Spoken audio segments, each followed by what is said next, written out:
bit frustrated. March 25th, 2009, 77th day of our session, 70 days to go. And what we'd like to point out is what we should have done today, what we could have done today, but what we're not doing today. We had suggested legislation that would modify our Wage Act, which is our province as legislators, to prevent AIG from using the Connecticut Wage Act as an excuse to give further bonuses. By their own admission, has another $230 million worth of scheduled bonuses to hand out. We immediately contacted President Pro Tem Williams, who I met with personally, Speaker of the House Donovan. Everybody seemed to be on board. We're ready to present a bill today to be passed that would modify our Connecticut wage law. At 5:30 last night, I was told that that bill would not be coming forth. It had to come forth as an emergency certified bill, signed by both the Speaker and the President Pro Tem of the Senate, that it would not be coming forth, and that Senator Williams wanted to wait for the AIG hearing scheduled for tomorrow. Begun today was the unemployment compensation modification to our laws that would allow Connecticut to receive an additional $58.5 million in federal money to go towards our unemployment compensation system. Not only recipients, but businesses who are paying that out. That was to be done. Language worked out as a e-cert bill.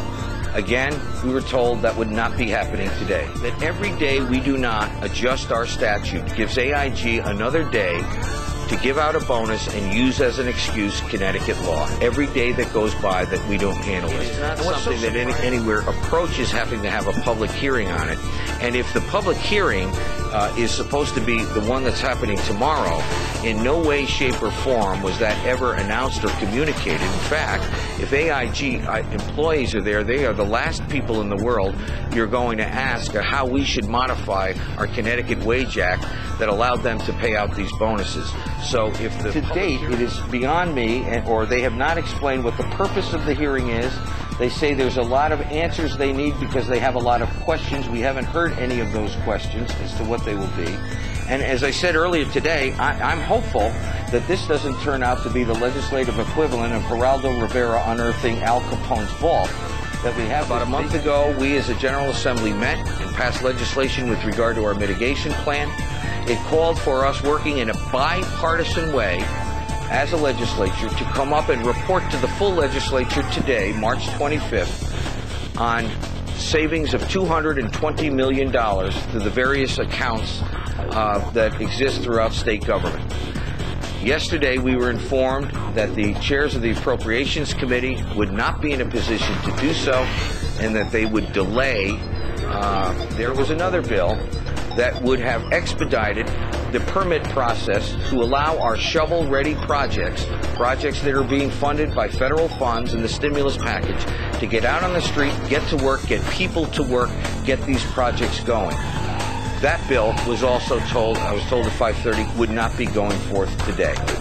Lastly, picture explaining this to an average Joe or Jane out there who's struggling. Maybe they lost their home. Maybe they lost their job.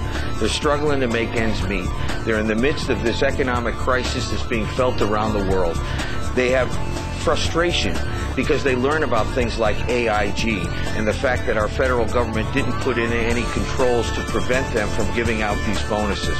They're frustrated with regard to the fact that billions upon billions of dollars is being pumped into states' economy by the federal government to get people working again, to get people projects going, etc.